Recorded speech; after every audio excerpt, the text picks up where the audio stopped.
አምላካችን ልዑል እግዚአብሔር ሆይ ከተፈጠርንባት ዕለትና ጊዜ አንስቶ እስከዚች ሰዓት ስላደረስከን ወደፊትም ስለምትጠብቀን ስለ አባታዊ መግቦትህና ፍቅርህ ክብርና ምስጋና ለስምህ ይሁንልን። መልካሙ ጦርነት ክቡራን አይንተ እግዚአብሔር ካህናት፣ ቀሳውስት፣ ክቡር ወንድማችን መምህር ምስክር የዚህ ታላቅ ቤተ መቅደስ የስብከተ ወንጌል ክፍል ኃላፊ፣ ክቡራን የስብከተ ወንጌሉ ክፍል መምህራን ሊቃውንት፣ ሁላችሁ በየደረጃችሁ የቅዱስ ያሬድ የዜማ በረከት ያደረባችሁ ዘማሪያን፣ የእግዚአብሔርን ቸርነትና መግቦት ሽታችሁ በዚህ ቤተ መቅደስ በዚህ ሰዓት የተገኛችሁ ኦርቶዶክሳውያን ቤተሰቦቻችን፣ ምዕመናንና ምዕመናት ሁላችሁ በክርስቶስ ሰላም እላችኋለሁ። እንደምን ሰነበታችሁ? እንደምን ዋላችሁ? እንደምን አረፈዳችሁ? አምላካችን እግዚአብሔር ስሙ የተመሰገነ ይሁን። እንደ እግዚአብሔር አምላካችን ቅዱስ ፈቃድ ባለን ውስን ጊዜ የምንማርበት የትምህርታችን ርዕስ መልካሙ ጦርነት የሚል ይሆናል። አጋጣሚ ሆኖ እንደው ዝም ብዬ ስመጣ ስለ መንፈስ ቅዱስ አስተምራለሁ ብዬ አስቤ ነበረ። ቤተ ክርስቲያን እንደምታውቁት በዚህኛው ዘመን በዚህኛው ወር እግዚአብሔር መንፈስ ቅዱስን በተለየ መንገድ እና በተለየ ሁኔታ የምታስተምርበት የምትገልጥበት ልዩ ሳምንትና ጊዜ ነው። እግዚአብሔር መንፈስ ቅዱስ በቤተ ክርስቲያናችን ውስጥ በጣም ጥልቅ የሆነ ህብረትና ፍቅር ያለው አንድነት ያለው ቤተ ክርስቲያንን ባለፍሬ የሚያደርጋት የሚመግባት እርሱ እንደመሆኑ መጠን በጣም ስለ መንፈስ ቅዱስ ክርስቲያኖች ሁላችን በደንብ ማወቅ ይጠበቅብናል። እስካሁን እስከ ዛሬም ድረስ ሊቃውንቱ ሲያስተምራችሁ እንደነበረ አምናለሁ። አሁን ግን እንደው ዛሬ ታላቁ አባታችን አቡነ ገብረ መንፈስ ቅዱስም መታሰቢያ ዕለታቸው እንደመሆኑ መጠን ወርሃዊ መታሰቢያ ዕለታቸው ነው። እነዚህ ቅዱሳን ቤተክርስቲያን ለእኛ ለምንድን ነው በዓላቱን በራሱ በዚህ ቀን እንደዚህ የምትሰይምበት ምክንያት ምን እንደሆነም ከዚህ ጥልቅ ሀሳብ መረዳት እንድንችል ነው ርዕሱን የመረጥነው። በሁላችሁ እንደምታውቁት መቼም የጦርነት መልካም እንዴት ያለ ነው ብላችሁ በህሊናችሁ ትጠይቃላችሁ። ምን ጦርነት ደግሞ እንዴት መልካም ይሆናል? ጦርነት ሀገር ያፈርሳል፣ ንብረት ያወድማል፣ ደም ያፋስሳል፣ የህይወት ያጠፋል፣ ህፃናትን ወላጅ አልባ ያደርጋል። ስለዚህ ጦርነት ዝም ብለን በዚህ ዓለም ያለን ጦርነት መልካም ነው አንልም። በጎ ህሊና ላላቸው ሰዎች፣ ሰላም ለሚሹ ለሚፈልጉ ሰዎች እንዲህ ያለ ስጋዊ ጦርነት መልካም ሊሆን አይችልም። ነገር ግን ሐዋርያው ቅዱስ ጳውሎስ ለልጁ ለጢሞቴዎስ የመከረው አንድ ታላቅ ምክር አለ። እርሱም መልካምን የእምነት ገድል ተጋደል፣ መልካሙን የእምነት ገድል ተጋደል የሚል ምክር በዚህ በአንደኛ ጢሞቴዎስ መልእክቱ በምዕራፍ 6 ቁጥር 12 ላይ እናገኘዋለን። ስለዚህ እኛው ጦርነት ነው፣ መልካም ስለሆነው ጦርነት ነው የምንነጋገረው። የዚህ ጦርነት መልካምነት አንደኛው ራሱ መንፈሳዊ እንጂ ስጋዊ አለመሆኑ ነው። በጣም ብዙ ሰው በነገር ሃይማኖት ጉዳይ ራሱ በቤተ ክርስቲያን ጉዳይ ራሱ የቤተ ክርስቲያን ሕይወት በጥልቀት ስላልገባውና ስላልተረዳ በስጋዊ መንገድ ማሸነፍ ይፈልጋል። በስጋዊ ትግል ማሸነፍ ይፈልጋል። በስጋዊ ትግልና በስጋዊ መንገድ ማሸነፍ የሚፈልጉትን ሰዎች፣ በዚህ የሚመጻደቁትን ሰዎች እግዚአብሔር ይተዋቸዋል። እስቲ በእናንተ ኃይል ጨርሱ ብሎ እንደ ታዛቢ ቆሞ ነው የሚመለከታቸው። ለዚህ ነው ብዙ ሰው ድልና ስኬት በመንፈሳዊ ሕይወቱ ማግኘት ያልቻለው በራሱ ገድል መቆም እንደሚችል ስለሚያስብ፣ በራሱ ጉልበት ማሸነፍ እንደሚችል ስለሚያስብ፣ በራሱ ስጋዊ አእምሮ ብቻ የዚህ ዓለም አሸናፊ መሆን እንደሚችል ስለሚያስብ ውድቀት የተመላ ሕይወት የሚበዛበት ከዚህ የተነሳ። ከዚህ አንጻር ይሄ ግን መልካም ትግል ነው። ትግሉ መንፈሳዊ ነው፣ ስጋዊ ትግል አይደለም። የምንታገላቸው ረቂቃን ናቸው። የምንታገለው መንፈሳዊነትን መለማመድ ስንችል ድል ማድረግ የምንችልበት የህይወት መንገድ ነው። በዚህ ትግል ውስጥ የምንዋጋቸው ኃይሎች በአይን የማይታዩ ናቸው፣ ሊታዩ አይችሉም። ነገር ግን በልባችን፣ በአእምሯችን፣ በሀሳባችን፣ በፍላጎታችን የሚደመጡ ናቸው። ልክ የሰው ሀሳብ ለሌላው እንደማይታይ ሁሉ በውስጣችን የምናዳምጣቸው እኛን ሊጥሉን የሚችሉ ከእግዚአብሔር ሊለዩን የሚችሉ እና እነዚህ ናቸው። ውሳጣዊ ማንነታችን የሚያዳምጣቸው ናቸው። እነዚህ ኃይሎች፣ እነዚህ እኛን የሚዋጉን ኃይሎች በኦርቶዶክሳዊት ቤተክርስቲያን ሕይወት መንፈሳዊ ጦርነት የዕለት ተዕለት እውነታ ነው። በየዕለቱ የሚከሰት ነው። በየሰዓቱ የሚከሰት ነው። በየጊዜው ሕይወታችን የሚያስተናግደው ነው። ቀን እየመረጠ የሚመጣ አይደለም። ምክንያቱም ዓላማ አለው። ዓላማው ሰዎች ከእግዚአብሔር ጋር ጥልቅ ኅብረት ማድረግ እንዳይችሉ ማድረግ ነው የዚህ ዓላማ።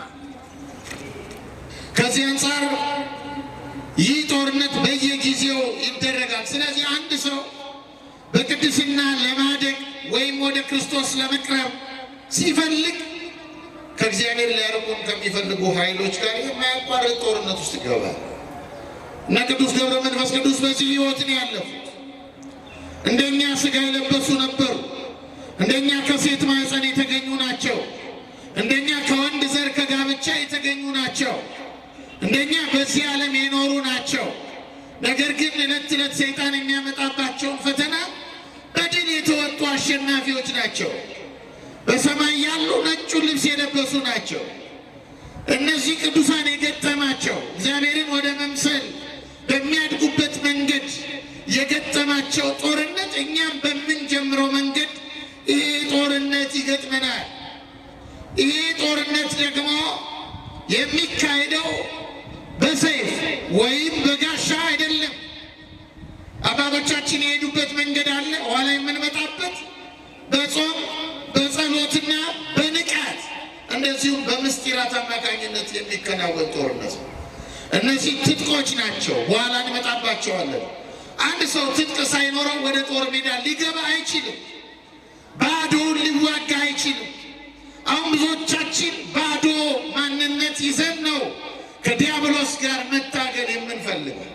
ብዙዎቻችን ባዶ ማንነት ይዘን ነው በመዝሙር አሸነፍን በእግዚአብሔር ብለን የምናዜመው።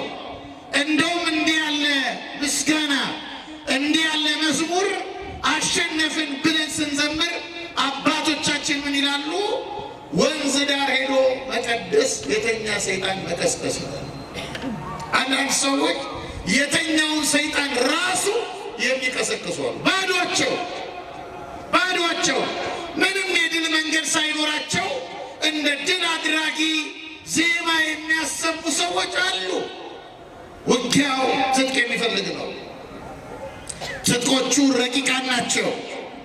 እነዚህ ናቸው ረቂቃን ትጥቆች ናቸው። ከዚህም በኋላ የምናያቸው ይሆናሉ። ከዛ አስቀድሞ ግን መንፈሳዊ ጦርነት አንደኛ ከክፉ ኃይሎች ጋር የሚደረግ ትግል ነው። ከክፉ ኃይሎች ጋር ክፋትን ከሚያስቡ ጋር የሚደረግ በሁለት መንገድ ይመጣል። አንዱ ከውስጥ የሚመነጭ ነው። ከራሳችን ውስጥ የሚመነጭ ከራሳችን ተቃውሞ፣ ይሄ ከውስጣችን የሚመጣው አንደኛው ውሳጣዊ ምኞት ነው። ሁለተኛ ፈተና ነው። ሶስተኛ የኃጢአት አስተሳሰብ ነው። ለኃጢአት ቀጠሮ መስጠት፣ ይሄ ከውስጥ የሚመነጭ ነው። እኛን የሚያሸንፈን ነው። ግባችንን፣ ዓላማችንን፣ የጀመርነውን የዘላለም ሕይወት መንገድ የሚያቋርጥብን ውሳጣዊ ኃይል ነው።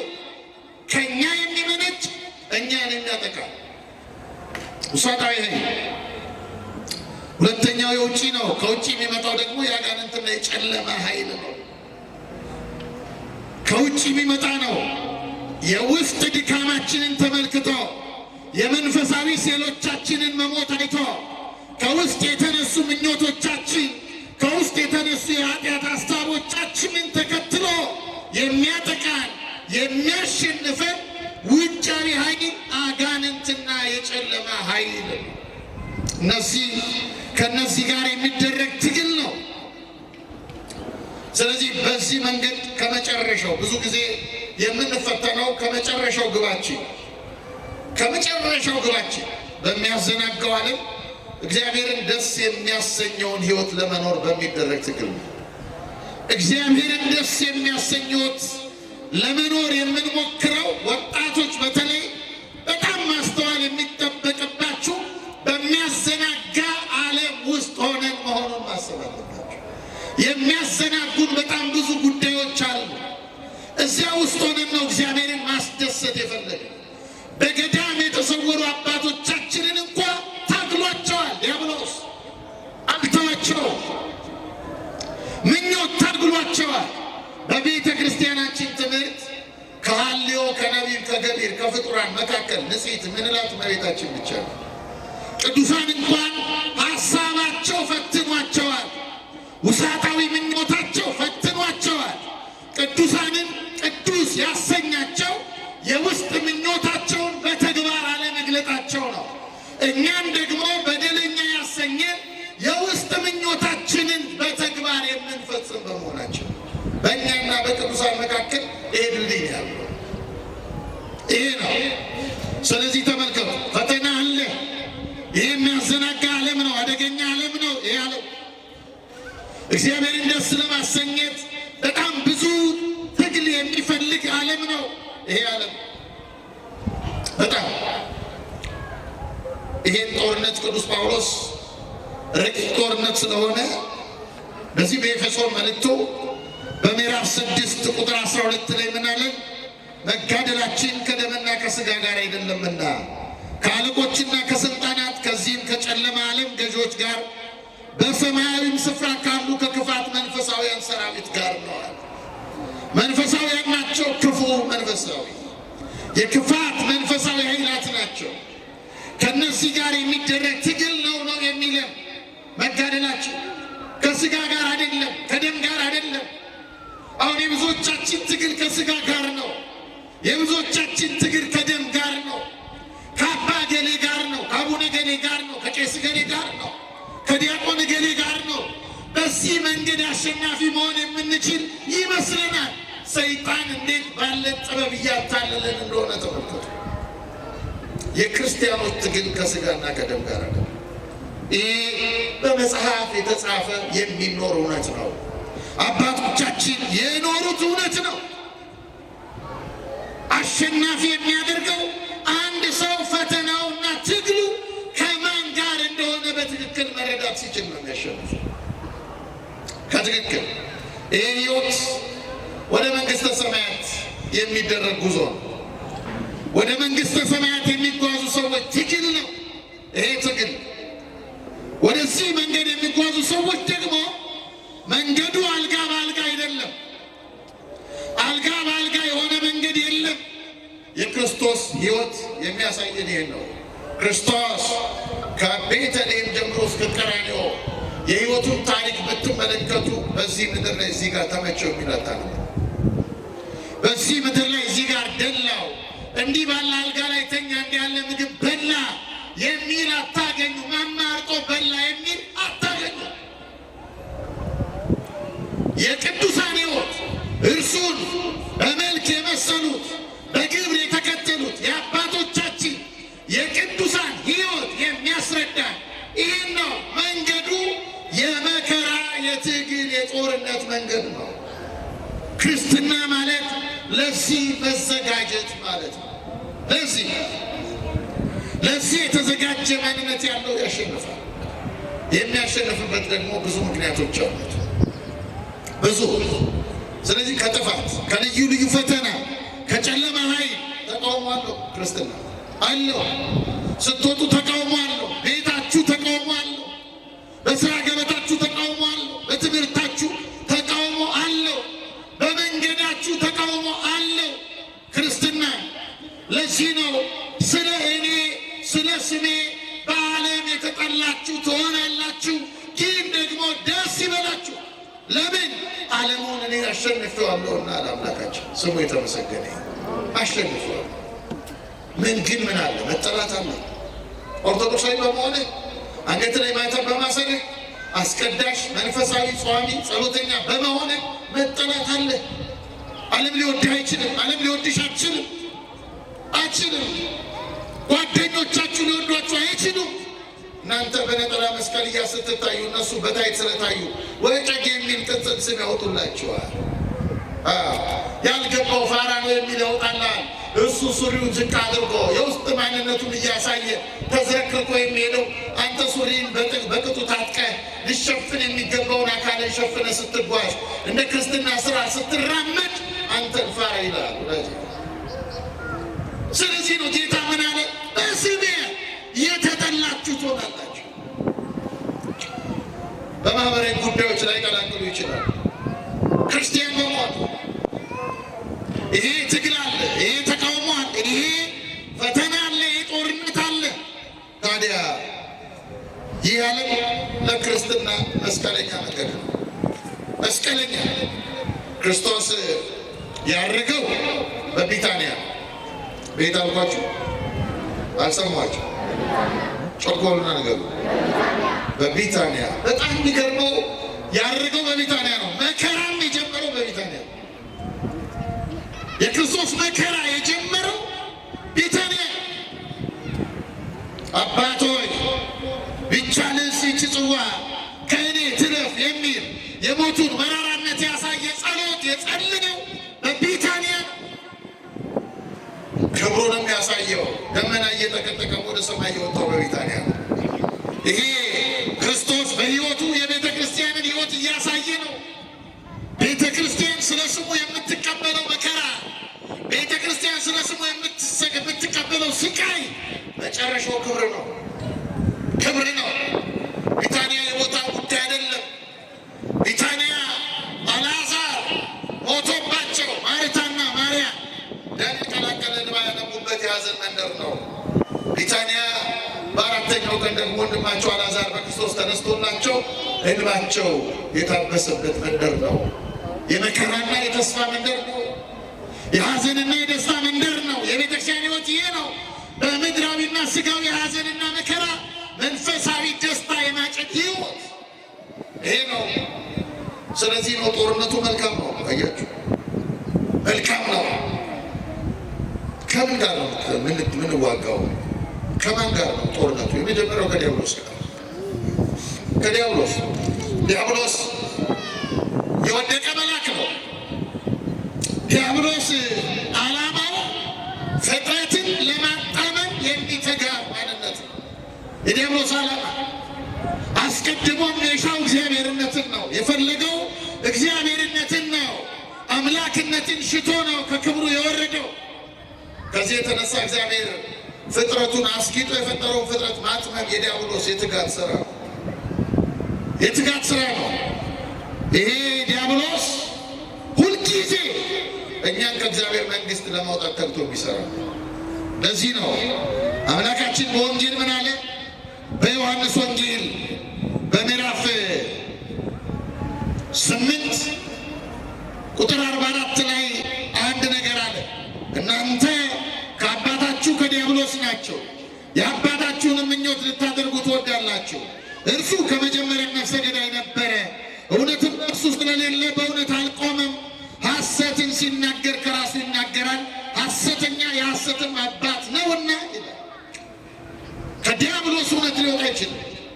ምናልባት እውነት የሚመስል ነገር ሊያሳይ ይችላል። እውነት የሚመስል ነገር የሚያሳየው አሜን ብላችሁ እንድትቀበሉት እንጂ ዲያብሎስ እውነት ሊናገር አይችልም። አሁን ብዙ ሰዎች አይታችኋል። አጥማቂንን ምናምን ቅባ ቅዱስ እንቀባለን በሚሉ ሰዎች የሚታለሉ ጅሎችን ተመልከቷቸው። ምንድን ነው የሚሉት? ሰይጣን መሰከረ። ጎረቤቴ ጠላቴ እንደሆነ ሰይጣን መሰከረ ይላል። እንደውስ እንዴት ያለ ጅል ነው ሰው! ይሄ ነው ከውስጣችን ምኞት በመነሳት ሰይጣን እንዴት እንደሚያጠቃን ተመልከቱ። እንዴት ለመቀበል አጣርተን ለመቀበል እስኪ ቸግረን ነው የሚያደርገው ዲያብሎስ። እስኪ ቸግረን እንዴ አንዲት ልጅ አሁን በተሳሳተ መልእክት አንድ ሌላ አላውቅም የኔን ስም እንደው ስመ ሞክሼ ያለው ጠንቋይ ያለ ይመስለኛል እና እዛዋ በቮይስ ከአረብ ሀገር የላከችልኝ ድምፅ ስሰማ በጣም ያዘንኩት እና ምን ብሎ ነግሯታል። እሷ ተሳስታ ስልኬን ከሌላ አግኝታ መምህር ተስፋዬ ስትል ሰጥተዋት ነው። ምንድን ነው ያሉት? እናንተ ቤት ከባድ መንፈስ አለ፣ እናትሽን ያ መንፈስ ስለያዛቸው የምትልኪውን ገንዘብ በሙሉ የሚያጠፉብሽ ለዚህ ነው። ልጅቷ የእናቷ ጠላት ልትሆን አያችሁ። ሰይጣን እንዴት እንደሚጫወትብን አይታችኋል። ለዚህ ነው እኮ መጽሐፍ ምን ይላል? ሰይጣንን እምቢ በሉት። እስቲ እምቢ በሉት በሉ። በቃ ከእናንተ ይሸሻል። እምቢ በሉት እኮ ዲያብሎስ ከባድ ነው፣ ጥበበኛ ነው። ወደ እኛ የሚመጣው ለመጣል ነው። ለዚህ ነው ዮሐንስም በራእዩ ዮሐንስ ምዕራፍ 12 ቁጥር 9 ላይ ምን አለ? ዓለሙንም ሁሉ የሚያስተው ዲያብሎስና ሰይጣን የሚባለው ታላቁ ዘንዶ እርሱም የቀደመው እባብ ወደ ምድር ተጣለ። ወደ ምድር ተጣለ። ሚካኤልና ሰራዊቱ ድል ከነሱት በኋላ ከልዕልናው ከክብሩ ወረደ። ዓለምን ለማሳት የቀደመው እባብ ይለዋል ጌታችን። አስቀድሞ በኦሪት ዘፍጥረት ምዕራፍ 3 ላይ እግዚአብሔር ምንድን ያለው? እባቡን ሲረግመው አንተ በሆዴ ትሳባለህ፣ የምድርን አፈር ትበላለህ፣ በአንተና በሴቲቱ መካከል ጠላትነት አደርጋለሁ፣ በዘርና በዘሯ መካከል ዘሯ ራስህን ይቀጠቅጥሃል፣ አንተም ሰኮናውን ትነክሳለህ አለው እግዚአብሔር። አያችሁ፣ ሰኮናው የተባልኛ ነን እኮ ምዕመናን፣ የክርስቶስ ሰኮናዎቹ የእርሱን ኮቴ መንገድ ተከትለን የምንሄድ እውነትም መንገድም ሕይወትም እኔ ነኝ እንዳለ የእርሱን መንገድ የምንጓዝ ነን እኛ። ስለዚህ መንከስ ይወዳል ዲያብሎስ። የመጀመሪያው ውጊያችን ከዲያብሎስ ጋር እርሱ የሚዋጋ ድክመታችንን ለማግኘት በመመርመር ነው። ክርስቶስን በዚያ በገዳመ ቆሮንቶስ እንዴት እንዲመረምረው እንደነበር አይታችኋል። አንዳንዴ በረሃብ አንዳንዴ ደግሞ በምታት ድንጋዮችን ወርቅ በማድረግ ይህን ዓለም እሰጥሃለሁ ለእኔ የምትሰግድልኝ በማለት ሰይጣን በምርምር ነው የሚመጡ። ይመረምራል። ከዛ ለዓይናችን ማራኪ የሆኑ እይታዎችን ያመጣል። ለጆሮአችን ተስማሚ የሚመስሉ ሙዚቃዎችን ያመጣል። ብዙ ወጣቶች እኮ አንገታቸው ላይ ማተብ አስረው አንገታቸው ላይ መስቀል አንጠልጥለው ሊዘምሩ ሲገባቸው ባልገባቸው የሙዚቃ ምናምን ሲደንሱ ቲክቶክ ላይ ምናምን የምታዩዋቸው ለዚህ እኮ ነው። በዲያብሎስ የመሸነፍ ድል እንድናደርገው እግዚአብሔር ይርዳል። በጎ ነገሮችን ለመስማት ያልተ ለጆሮቻችን በጎ የሆነ እግዚአብሔር ሀሳብ እንዳይመጣ አሁን እኛ በማስታወቂያ መምጣት ነበረብን። ቅድም መምህሩ ሲናገሩ እንደው ኧረ እባካችሁ ሲበሉ ሲሉ ድንቅ ይለኛል። ታውቃላችሁ ሰይጣን እንዴት ክፉ እንደሆነ ተመልከቱ። ለቤተ ክርስቲያንና ለሀሳቧን ቢንድንል ለእሱ እሺ እንድንል ነው የሚያደርገን። ይህ ነው ከባድ። ከሱ ጋር ነው የምንታገል ከዲያብሎስ ጋር። ዲያብሎስን እንዴት አሸንፈዋለሁ ብለን እናስብ ይሆናል። ጥቂት ነገሮች አሳያችኋለሁ። ግን ተመልከቱ ክርስቲያኖች፣ ከእርሱ ጋር እንታገላለን። እርሱ የሚፈትንን ነገር በሙሉ በፊታችን ያቀርባል። እንደ ብፌ ምግብ ያቀርባል። በጣም አሁን አይታችኋል፣ ፕሮሞሽኖችን አይታችኋል። በጣም በእናተኛ ለመፍጠር የሚያስችሉ ከጾም ሊያርቁ የሚያስችሉ አደገኛ ፕሮሞሽኖች እኮ በስጋ ይሰራሉ። ታውቃላችሁ፣ ስጋ ያቀርባል ሰይጣን። ታሸንፈዋለህ ወይ? ይህን ለማሸነፍ ተዘጋጅተሃል ወይ? ተዘጋጅተናል። አጋንንት አሉ ይሰራሉ። አንድ ታላቅ አባት ምን ይላል? አጋንንት መኖራቸውን ለማረጋገጥ ለመጸለይ ሞክሩ ይላል። እዚህ በሉት ይሄን ቃል አጋንንት በሉ እስቲ። መኖራቸውን ለማረጋገጥ ለመጸለይ ሞክሩ። ሰው መጸለይ ሲጀምር ያዛጋዋል። ገጥሟቸው ያገ ያዛጋቸዋል። ለምን መሰላችሁ? እንዳትነኩት ነው። ሁለተኛ መጽሐፍ የጸሎቱ መጽሐፍ ሁለተኛ ልክ ሲጀምሩ ይሄ መኖሩ ያሳውቃል። አሸናፊ መስሎ ይመጣል። አድካሚ መስሎ ይመጣል። አድካሚ ነው። የመጀመሪያው ትግላችን እሱ። ሁለተኛው ዓለማዊነት። ከዓለማዊነት ይሄ የአሁኑ ዘመን ነው። እንደምታውቁት ይሄ ዘመን አደገኛ ዘመን ነው። ለቁስ የመገዛት ዘመን፣ ከባድ ዘመን፣ ለቁስ የመገዛት ይሄ ዘመን ትልልቅ የሆኑ ብልጭልጭ ነገሮች ብርቅ የሆኑበት ዘመን፣ ብርቅ ከሰው ገንዘብ የተወደደበት ዘመን። አንድ ጸሐፊ አስታውሳለሁ፣ አንድ መጽሐፍ ላይ በዘመን ኢትዮጵያ ውስጥ 3 ዘመን አለ ይላል እና አንደኛው ዘመን ዘመነ ካህናት ነው ይላል። ይሄ ዘመነ ካህናት የሚባለው አለ ጥሩ ነው፣ ሰው ካህን የሚያከብርበት ሃይማኖት ያለው የነበረው ዘመን ነው እና ይልና የቄሱን አንጭርነት ይገልጣል። አንድ አጭር ነው ሽምብራ የምታክል ቄስ ተራራ ላይ ወጣ ብላ ገዝቻለሁ ስትለው ገበሬው ሞፈሩን ቀንበሩን ይጥላል ፈርቶ። ሁለተኛው ዘመን ዘመነ ምንሽር ነው ይላል። ይሄ ዘመን ደግሞ ጠመንጃ የተሸከሙ ሰዎች አንቱ የሚባሉበት ጀግና አርበኛ ሙዚቃዎቻችን መጥተው አተው በለው አሳለው ሰው በዚህ ይደርሳል። ስፖርት ቤት ሳይቀር በዚህ ነው ሰው የሚደርሰው። እንዴት ብላይንድ እንደሆነ ብላይንድ ነው፣ ጨልም። ስለዚህ ለባለ ምሳሌ መዳ ሴቶችን በኢትዮጵያ መሪያ በጋር ለታላቅ ጀግና እንደ መስጠት ይቆጥሩ ነበር ይላል ኢትዮጵያ። ሶስተኛው ዘመን ግን ዘመነ ገንዘብ ነው ይላል። ሁለቱንም የጣለ ዘመን። ገንዘብ ካለ ምንም አለ፣ በሰማይ መንገድ አለ። የሌለ ሰው ለቁስ መገዛት፣ ለቁስ መሸነፍ፣ ለቁስ አይደል? ትናንትና ጊዮርጊስን የሰደበ ጎረምሳ ትናንት በቅርቡ አሁን ደግሞ የኛን መልካም ወጣት ላደርጋችሁ ጠራቸዋለሁ ግብዣ ያደርጋል። ይሄን አሜን ይላል ሰው ወጣቱ። አያሳዝንም? ዓለማዊነት፣ ይሄ ዓለማዊነት በሰው ልጆች ሕይወት ውስጥ ምንድን ነው ካልን ክርስቲያኑ ከእግዚአብሔርና ከመንፈሳዊነት የተለየ ማንነት ማለት ነው። ለስጋ ብቻ መኖር፣ ለስጋ መሮጥ፣ ለምኞት መሮጥ፣ ለዚህ ብቻ መኖር ዓለማዊነት አደገኛ። ለዚህ ነው መጽሐፍ አያችሁ ዓለምን ወይም በዓለም ያሉትን አትውደዱ፣ አትውደዱ። ምክንያቱም እናንተ የክርስቶስ ናችሁ። እናንተ ለእግዚአብሔር መንግሥት የተጠራችሁ ናችሁ፣ ለክብሩ የተለያችሁ ናችሁ፣ የዓለም አይደላችሁ። ጌታችን እኔ ከዓለም አይደለሁም፣ የክርስቶስ የሆኑት ከዓለም አይደሉም አይደሉም፣ ከዓለም አይደሉም። ዓለማዊነት ምንድን ነው? በዓይናችን የምናየው፣ በጆሮአችን የምንሰማው፣ በአምስቱ የስሜት ሕዋሳቶቻችን የምናስተናግደው ይሄ እግዚአብሔርና ትእዛዛቱን የሚጠላ መንፈስ፣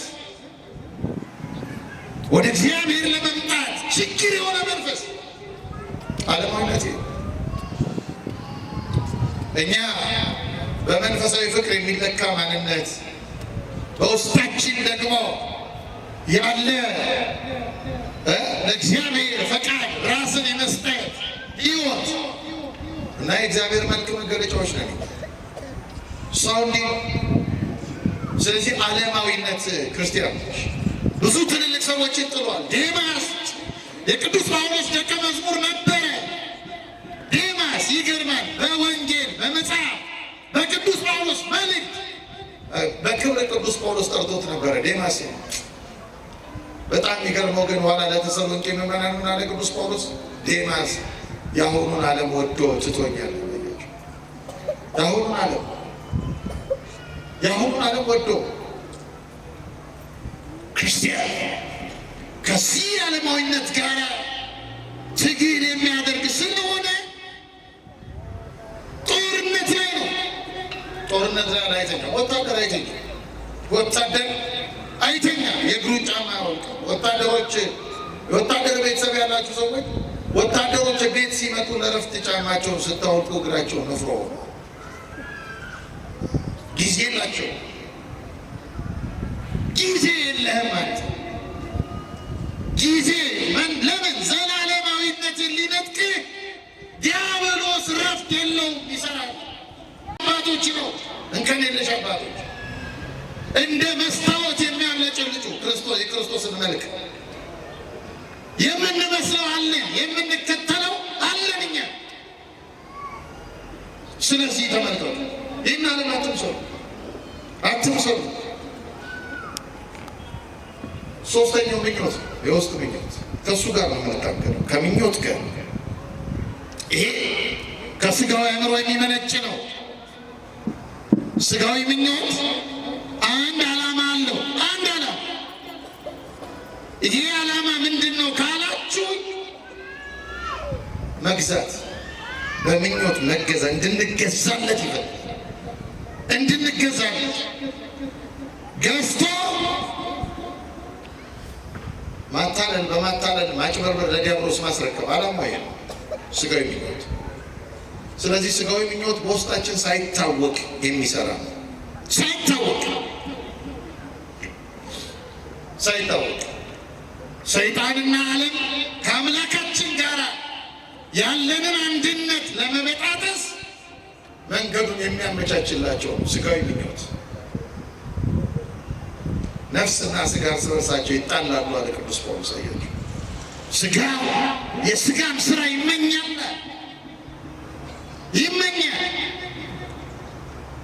ቤተ ክርስቲያን ዛሬ ባለ መንፈስ ቅዱስን ገብረ መንፈስ ቅዱስን የምታዘክረው ጣዖት እንድታመልኩ አይደለም። በተጋድሎ ውስጥ ያለውን አሸናፊነት ከነሱ እንድትማሩ ነው። ከቅዱሳን እንድንማር ነው፣ እንድንረዳ ነው። ይህን እንድንረዳ። ስለዚህ ምኞት፣ ሰይጣን፣ ዓለም ጥምረትን ይመሰርታሉ። በእኛ ላይ ጥምረትን መስርተው እንደ ኔቶ ነው የሚያጠቁ፣ ያጠቁሃል። መከላከያ ትጥቅ የለህም፣ ትጠቃለህ።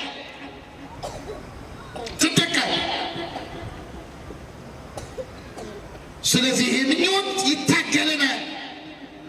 መንገዳችንን ለእግዚአብሔር መስጠት፣ ፈቃዳችንን ለእርሱ ማስረከብ እንዳንችል የሚከለክለን ቶሎ ቶሎ አዳዲስ ምኞቶች ቶሎ ዓለማዊነት ነው። ምኞት እንዲያድግ አይታችሁ ከሆነ አሁን ረጅም መጽሐፍ የሚያነብ ሰው የለም፣ ረጅም ጽሑፍ የሚያነብ ሰው የለም። አሁን የፌስቡክ ላይ ይጽፋሉና በጣም የሚገርመኝ ፎቶ የለጠፍኩታል ቀን ላይክና ሼር ማለት ነው።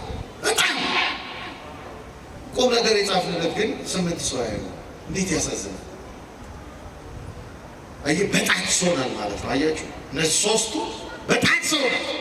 ረጅም ቁም ነገር መስማት ስለማንፈልግ ምኞታችን ስለሚከለክለን ሾርት ጉዳዮች ናቸው የሚመጡት። ደጋግመን እንደምናነሳላችሁ በቲክቶክ በጣም አጫጭር ነገር፣ ቲክቶክ ማለት የተቆረጡ ንግግሮች፣ የተቋረጡ ሀሳቦች ናቸው። ሙሉ ያልሆነው ምክንያቱም አንተን ማጉደል ነው የሚፈልገው ዲያብሎስ። የሚያጎልህ ከእግዚአብሔር ክብር ነው፣ የጎደለ ጽዋ እንድትሆን ነው የሚፈልገው እሱ። ስለዚህ ይጠቀማል፣ ምኞታችንን ይጠቀማል። እና ውስጣችን ምንድን ነው የሚለው? ምኞታችን ምንድን ነው የሚለው? ክርስቲያኖች እነዚህ ናቸው። እነዚህ ጋራ ትግል እናደርጋለን። ከምን? ከዲያብሎስ፣ ከዓለማዊነት፣ ከምኞት ጋራ እንዋጋለን። ይሄ ጦርነት ግን መልካም ጦርነት። እስቲ መልካም ጦርነት ነው። መልካም ለምንድን ነው ጦርነቱ መልካም የሚያሰኘው? አንደኛ 100% ከተሸነፈ ጠላት ጋር ነው የምንዋጋው።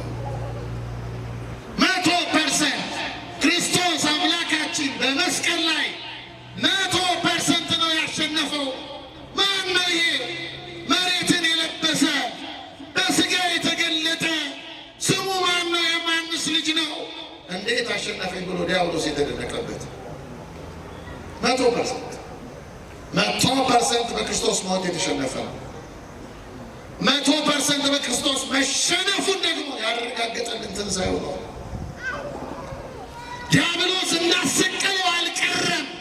አምላካችን ሞትን ድል አድርጎ ተነስቷል፣ ተሸንፏል። ጦርነቱ መልካም ያሰኘው ከተሸነፈ ጠላት ጋር ነው የምትታገለው። አንታይ የተሸነፈ ጠላት እንዴት ያሸንፈናል? ወዳጆች እንዴት ያሸንፈናል? አባቶቻችን ቅዱሳን ይሄንን ስለተረዱ ነው ያሸነፉት። ከተሸነፈ ጠላት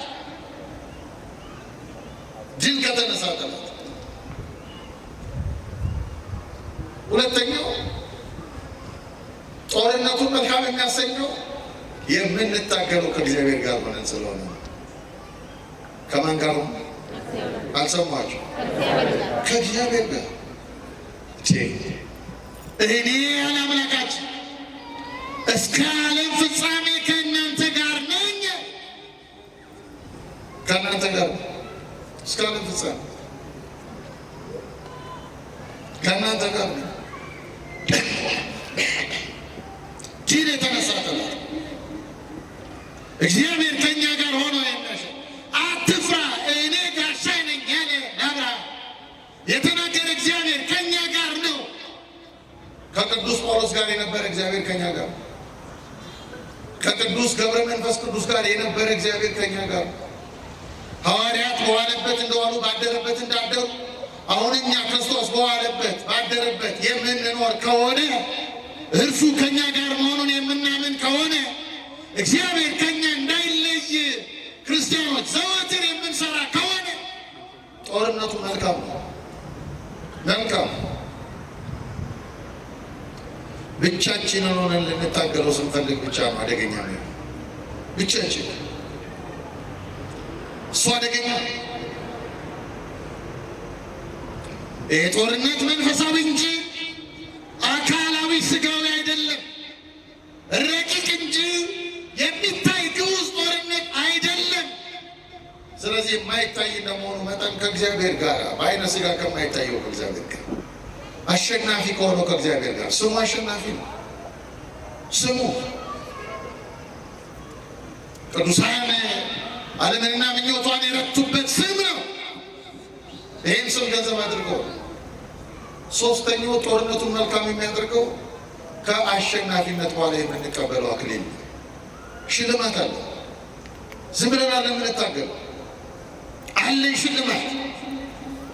ይሄ ሽልማት የህይወት አክሊል ነው። ኩን መሃይምነ እስከ ለሞት ወውህበከ አክሊለ ሕይወት ይላል መጽሐፍ። እስከ ሞት ድረስ የታመንኩት የሕይወትንም አክሊል እሰጥሃለሁ። ስለዚህ መልካም ነው። መለኮታዊ ግብዣ እግዚአብሔር ለሰው ልጆች የሰጠው መለኮታዊ አምላካዊ ግብዣ ነው ጦርነቱ። እግዚአብሔር በክፉ መፈተን ፈልጎ አይደለም፣ እንድናሸንፍ ነው። ሰይጣንን ድል ነስተን እርሱን እንድናስደስተው ይፈልጋል እግዚአብሔር። የታመነ ልጅነታችንን ይፈልጋል እግዚአብሔር። ነፃ ፈቃዳችንን ተጠቅመን ዲያብሎስን እንድናሸንፈው ይፈልጋል። ታዲያ በዚህ ጦርነት ውስጥ ክርስቲያኖች መልካም ጦርነት ነው። የእኛ ሚና ምንድን ነው? አንድ 4 ነጥቦችን ነግሬያችሁ ልሰብስበው ትምህርት። የመጀመሪያው ይሄ ጥልቅ የሆነ ጦርነት፣ የማይቆም ጦርነት፣ ቀኑን ሙሉ በተለይም በፈተና ጊዜ ሀሳባችንን በክርስቶስ ላይ ለማድረግ በእርሱ ላይ አድርገን እርሱ እንዲያግዘን የእርሱን እርዳታ በመጠየቅ ማሸነፍ እንድንችል የመጀመሪያው ክርስቲያኖች ጸሎት ነው። የጸሎት ሕይወት ያስፈልጋል። አለን እንጸልያለን። ሰው ይጸልያል። ጸሎት ብሂል ተናግሮ ተሰብእ ምስለ እግዚአብሔር። ጸሎት ማለት ከእግዚአብሔር ጋር መነጋገር ነው ይላል የቤተክርስቲያናችን መጽሐፍ። አያችሁ፣ ከእግዚአብሔር ጋር ከምንወዳቸው ሰዎች ጋር ለመነጋገር እንዴት እንጓጓለን! አግኝተን ለማውራት እንዴት እንጓጓለን! አንዳንድ ጊዜ በወጣትነት ከፍቅረኞቻችን ጋር ስልክ ማቋረጥ ይቸግረን የለ እንደ ወዳጆቼ? ሰው እንዴት ከእግዚአብሔር ጋር ማውራት ይደብረዋል? እንዴት መድኃኒቱ ከሆነው አምላክ ጋር መነጋገር እንዴት እንደ ሞኝነት ይቆጥራል? መጸለይ መጽሐፋችን ሳታቋርጡ ጸልዩ ነበር። ሳታቋርጡ እስቲ በሉ፣ ሳታቋርጡ በሉ እስቲ ጸልዩ። እግዚአብሔር ክርስቲያኖች ድካማችንን ያውቃል። 24ቱን ሰዓት አምጡ አላለንም። ሰው ግን እንዴት በቀን 1 ሰዓት ለእግዚአብሔር ይከለክላል? ከዚህ በላይ ሆዳምነት አለ እንዴ? ራሱ በሰጠን ጊዜ፣ ራሱ በሰጠን ሰዓት፣ ራሱ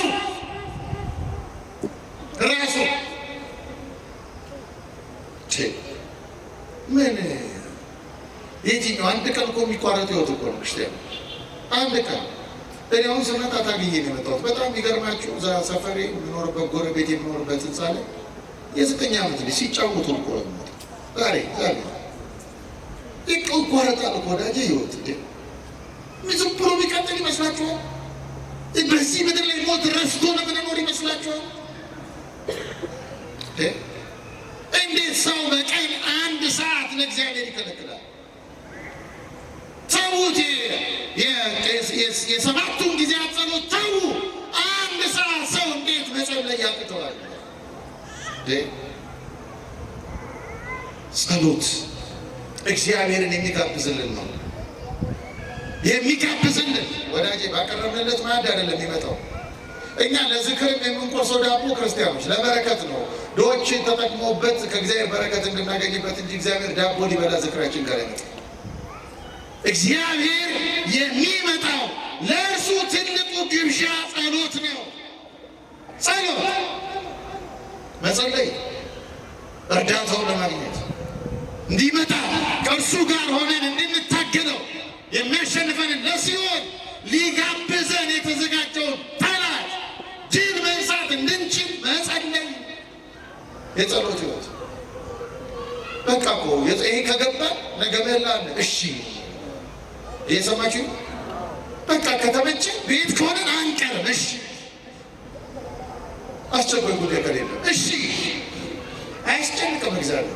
ስራን ትተና አይልም። ግን በቤትህ ከምትቀመጥ ካፌ ከመታመሽ ለምን ወላ ታደርገው? እግዚአብሔርን መጋበዝ እኮ ወደ ህይወታችን ወደ ህይወታችን አንዱ እሱ ነው። ሁለተኛው መጾም ሲመጾም በሉ ጾም ክርስቲያኑ ዝም ብሎ ስጋዊ መታቀብ ብቻ አለው። ከስጋ ከምግብ መታቀብ ብቻ አለው። ጾም ሃይማኖታዊ ስርዓት ብቻ አለው። ጾም ነፍስን የማንጻትና መንፈሳችንን ከእግዚአብሔር ጋር የማስማማት ህይወት ነው። እስቲ በሉ ነፍስን በሉ እስቲ የማንጻት መንፈሳችንን ከእግዚአብሔር ጋር የማስማማት። አሁን እግዚአብሔር እንጀራ ይበላል? እግዚአብሔር ስጋ ይበላል? የለም። በቃ እርሱን የመምሰላችን የሰማዩን ህይወት ምግባቸው ምስጋናቸው ሆነው የሚኖሩ የቅዱሳንን ህይወት በምድር ላይ የመለማመድ ጉዳይ ነው። ጾም የመራብ ጉዳይ አይደለም። እግዚአብሔር እኛ ለማስራብ አይደለም የፈጠረን። መብላትም ኃጢአት ሆኖ አይደለም መብላት ኃጢአት ቢሆን እንዲህ ጨጓራ ለምን ይፈጥራል እግዚአብሔር? አይደለም። ግን ከእርሱ ጋር መንፈሳችንን የማስማማት በምስጋና የሰማዩን ህይወት መለማመድ። መጣ ደግሞ ይዞ ይላል ሰው ነገር ወጣቱ መጣ ደግሞ ይላል። መጣ በልተህ ምን አገኘ? አሁን 50 ቀን በላናል አይደል?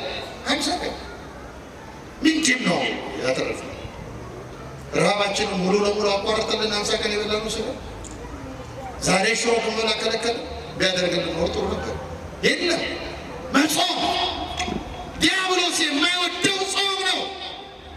ብላ ብሎ ክርስቶስን የጋበዘው አያችሁ። በተራበ ጊዜ ብላ ጌታ ምን አለ? ሰው ከእግዚአብሔር አፍ በሚወጣ ቃል ሁሉ እንጂ በእንጀራ ብቻ አይኖርም። አያችሁ። ጅልስ ክርስቲያኖች የጾምን ህይወት መለማመድ። ይሄ ጾም የእኛ የራሳችንን ስጋዊ ምቾት በመካድ ፈተናዎችን እንድንቋቋምና ክርስቲያኖች ፈተናችንን ተቋቁመን ከፊታችን ያለውን አምላካችን እግዚአብሔርን ፈቃዱን እንድንማር የሚያደርገን የሚያበረታን ጾም፣ ለዚህ የሚያሰለጥነን ነው። የስልጠና ቤት ነው ጾም። አንድ ታላቅ አባት ምን ይላል መሰላችሁ? እንዲህ ይላል። የጾምን መግባት ተከትሎ ምን ይላል? የመከልከል ነፃነት በራ ይላል። ታውቃላችሁ? መከልከል ነፃነት ነው። ሎጂካሊ ነፃነት አለ። መከልከል ግን ምን አለ ያባል? የመከልከል ፈቃድ በራልን፣ የመከልከል ጸጋ በራልን። ያለምን የነፍስ ነፃነት ሆኖ አለ ጾም። ነፍስ የምታጌጥበት ነው። ነፍስ የምትለብስበት ነው። ነፍስ የምታሸበርቅበት ነው። መንፈሳችን ከእግዚአብሔር ጋር የሚስማማበት ነው። ጦርነቱ ተመክ ማይናሸንፈው ስንጾም፣ ስንጸልይ፣ ስንጾም። ሶስተኛው ምስጢራት ቅዱስ ቁርባን በመቀበል አሁን ስጋው ደግሞ ለወጣቱ አሉታዊ ትምህርት አለው። አሉታዊ ትምህርት የማያስፈልገው ስለ ስጋው ደግሞ መስማት የማያስፈልገው እንዲህ የመሰለ ነው ቅዱስ ቁርባን። የኦርቶዶክሳዊ ትውፊትና ሕይወት ክርስቶስን ገንዘብ ለማድረግ መንፈሳዊ ምስጢራት ለመንፈሳዊ ድል ወሳኝ ናቸው። ትጥቅ ነው። ምስጢራተ ቤተክርስቲያን ስጋው ደግሞ በእግዚአብሔር ጸጋ ያጎለምሰናል፣ ያጠነክረናል። የጠላትን ጥቃት የበለጠ እንድንቋቋም ያደርገናል። ጥቃት ምክንያቱም ጌታችን ምን አለ? ስጋዬን የበላ ደሜን የጠጣ የዘላለም ሕይወት አለው አለ አይደል? ከዚያ ቀጥሎ ደግሞ ምን አለ? እኔም በእናንተ እኖራለሁ እናንተም በእኔ ትኖራላችሁ። አሁን በእኛ ውስጥ ስጋው ደግሞ ስንቀበል በእኛ ውስጥ ሰይጣን ማንን ያየዋል? ክርስቶስን በሉ እስቲ። ማንን ያየዋል? ክርስቶስን ያሸንፈዋል? አያሸንፈው። የመማራችን ዋና ጉዳይ ክርስቲያኖች ወደዚህ መምጣት፣ ወደዚህ ንስሐ ለቅዱስ ቁርባን የሚያበቃ ከኃጢአታችንና ከዲያብሎስ ሽንገላዎች ሁሉ የሚያስጥልን መንገድ ነው፣ በር ነው፣ ኃይል ነው። ከዚያ በኋላ ይህን የንስሐ ምስጢረ ንስሐ ካከናወን በኋላ ወደ ቅዱስ ሥጋ ወደ ክቡር ደሙ ስንመጣ ትጥቃችን ሙሉ የሆነ የክርስቶስን ሥጋና ደም ስንቀበል ነፍሳችን ለጦርነት በሚያጸና መንገድ በጸና መንገድ ከእርሱ ጋር እንተባበራለን፣ ከክርስቶስ ጋር። የመጨረሻው ንቁነት ነው። እስቲ ንቁነት ነው ብሎ ዲያብሎስን ማሸነፊያ መንገድ መንቃት። ቅዱስ ጴጥሮስ ምንድን ነው ያለው? በአንደኛ ጴጥሮስ ምዕራፍ 5 ላይ ንቁ ባላጋራችሁ ዲያብሎስ የሚውጠውን ፈልጎ እንደሚያገሳ አንበሳ ዙሪያችሁን ይዞራችኋል። ንቁ፣ አንተ የምትተኛ ንቃ ነው የሚለው ቅዱስ ጳውሎስ። አያችሁ፣ ይሄ ነው የመንፈሳዊ ጦርነት ዋና ጉልበት። ንቁ መሆን፣ አለመተኛት፣ አለመሳይ። ስለ ሀሳቦቻችን፣ ስለ ድርጊቶቻችን እና ስለ ቃሎቻችን ንቁ መሆን ያካትታል። ሀሳቦቻችን በውስጣችን ያሉ የኃጢአት ሀሳቦች ወደ ተግባር እንዳይለወጡ የሚከለክልን ንቃት። ይህ ወሳኝ ነው። ምክንያቱም ኃጢአት ብዙውን ጊዜ የሚጀምረው በአእምሮ ውስጥ ነው። በዚህ ውስጥ ነው የሚጀምረው፣ በዚህ ውስጥ። ስለዚህ ኃጢአት በዚህ ውስጥ ይመጣ። ሀሳቦች ቁጥጥር ስለማይደረግላቸው እኔ በጣም የሚገርመው ፌስቡክ ላይ አይታችኋል። ፌስቡክ ፖስት የምታደርጉባት ቦታ ላይ ያለችው እንግሊዝኛ አንብቧት። ባጭሩ ዋትስ ኦን ዩር ማይንድ ነው የሚለው። በአይምሮ ያለው ምንድን ነው? ዘርግፈው፣ ምንም ይሁን አስባለሁ የሚል ዘርግፍ። ክርስቲያን ንቁ ከሆነ አእምሮ ለስድብ ሳይዘጋጅ፣ ሌላውን ላይሳደብ፣ ሌላውን ላያዋርድ፣ የሰው ክብር ላይነካ ራሱን መጠበቅ እንዲችል በልቡ ያሰበው ነገር ወደ ድርጊት እንዳይለወጥበት አቅም ጉልበት ይሆናል። እንዲህ ይላል አንድ አባ ዮሐንስ ሐጺር የሚባል ሐጺር አጭር ነው። ዮሐንስ ሐጺር ይህ ታላቅ አባት ምን ይላል መሰላችሁ? ጠላት ንቁ መሆናችንን ሲያይ ጦርነት ውስጥ መሆናችንን ሊያዘናጋን ይፈልጋል። ስለዚህ አለ ንቃታችንን አለ እኛ ራሳችንን አለ ነቅተን እንድንጠብቀው ብንጠብቀው አለ እንድንጠብቀው ከሆነ በመንፈሳችን ከእግዚአብሔር ጋር እንድንስማማና ጠላታችን እኛን ወደ ጥፋት ለመውሰድ የሚያደርገውን ስውር መከራ እንድናውቅ ያደርገናል። ስውር መንገድ፣ ስውር ጥበብ እንድንረዳ ያደርገናል። ምን ንቃት፣ ማዘናጋት ስለሚፈልግ እሱ ንቃት። በዚህ መንቃት ነው ያለው። ኦርቶዶክስ ንቁ። ስለምትሰሙት ነገር ንቁ። ስለምታዩት ነገር ንቁ። ስለምታስተናግዱት ነገር ንቁ። አትብዘዙ። ዲዲቲ ያደረገብን ማን ነው? ያለ ማን ነው? ንቁ። ማታ ቲክቶኩንም ስትጠቀሙ ትልልቅ መምህራን አሉ። ተማሩ ውስጥ ሌላ ቦታ አትሂዱ። የኔ ስፍራ ይሄ ነው በሉ። ማህበራዊ ሚዲያው ቁም ነገር ያለባቸውን ጉዳዮች፣ ነገር እግዚአብሔር፣ ነገር ሃይማኖት የሚሰጥባቸው ቦታዎች ተከታተሉ። የመናፍቃንን ቃርሚያ ተዉ፣ ንቁ።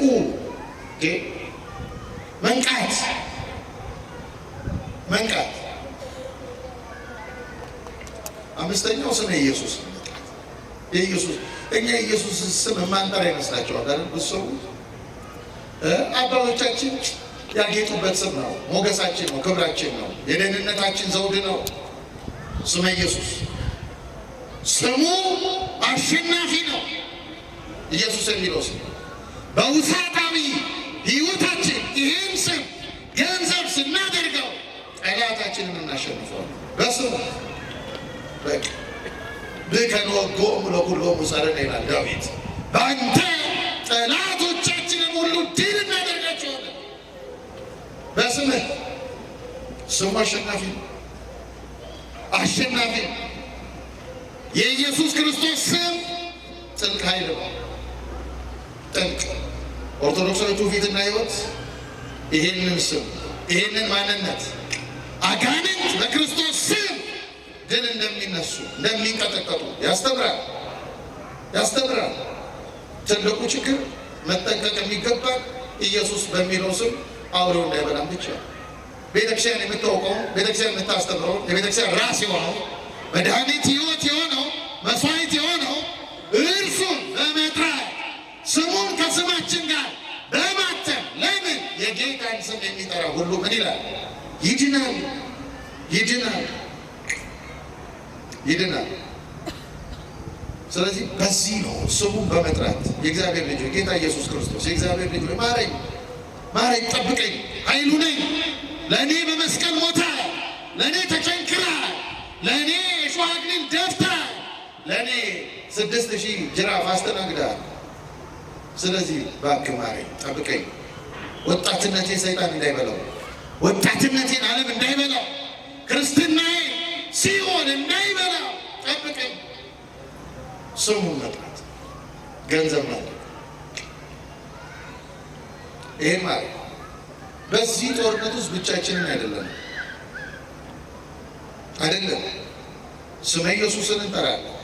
እግዚአብሔር ከኛ ጋር ነው፣ ኃያሉ አምላካችን የቅዱሳን አምላክ። ከዚያ በዚህ ጦርነት ውስጥ ደግሞ ስለኛ እንደ ቤተክርስቲያናችን ትምህርት ክርስቲያኖች ቅዱሳን መላእክትና በምልጃቸው በቃል ኪዳናቸው በአሸናፊነታቸው መንፈስ እንደ ደመና ዙሪያችንን የከበቡ ምስክሮች አሉ። ቅዱሳን አርአያ የምናደርጋቸው የማሸነፍን መንፈስ ከቃል ኪዳናቸው የሚያካፍሉን እነዚህ ቅዱሳን ወደፊት ባለው ትግል ቅዱስ ጳውሎስ ነግሮናል። ዕብራውያን መልእክት ምዕራፍ 12 ቁጥር 1 ላይ ምን አለ?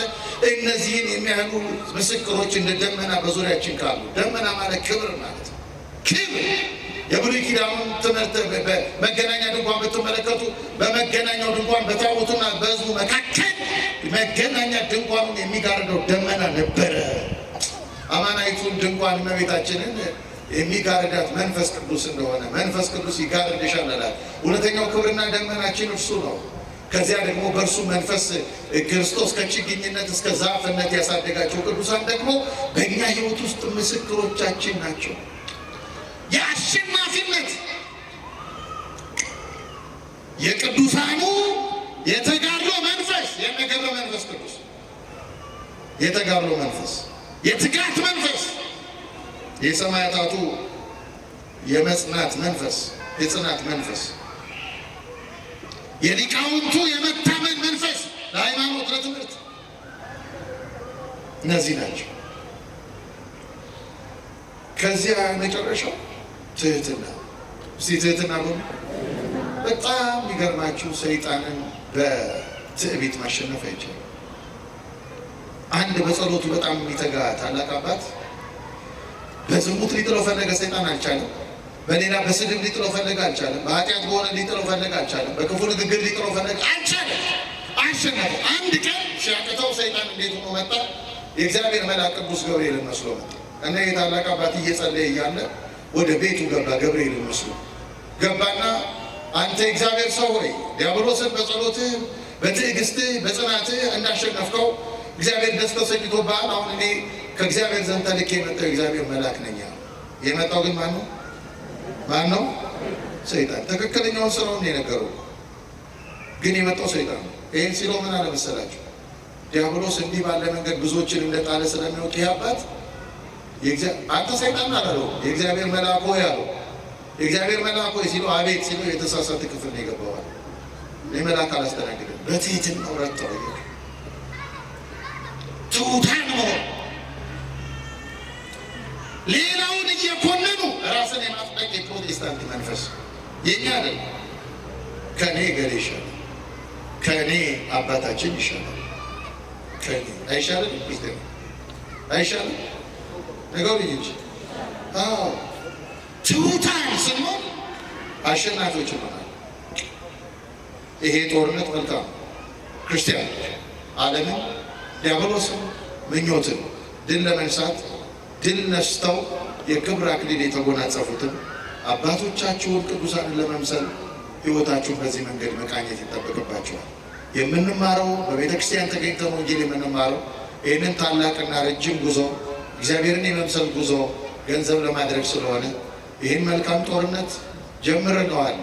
ሰይጣን እንዳያሸንፈን ብርቱ አሸናፊዎች እንድንሆን በጸሎት መትጋት፣ በምስጢራት ሱታፌ መትጋት፣ ከስመ ኢየሱስ ጋር መኖር፣ ከእግዚአብሔር ጋር መኖር፣ በደንብ ይህን ማድረግ የቅዱሳንን ምልጃ ቃል ኪዳን ገንዘብ አድርገን እነርሱን አጋዥ አድርገን ዲያብሎስን አሸናፊ ለመሆን መንገዳችንን መጀመር አለብን።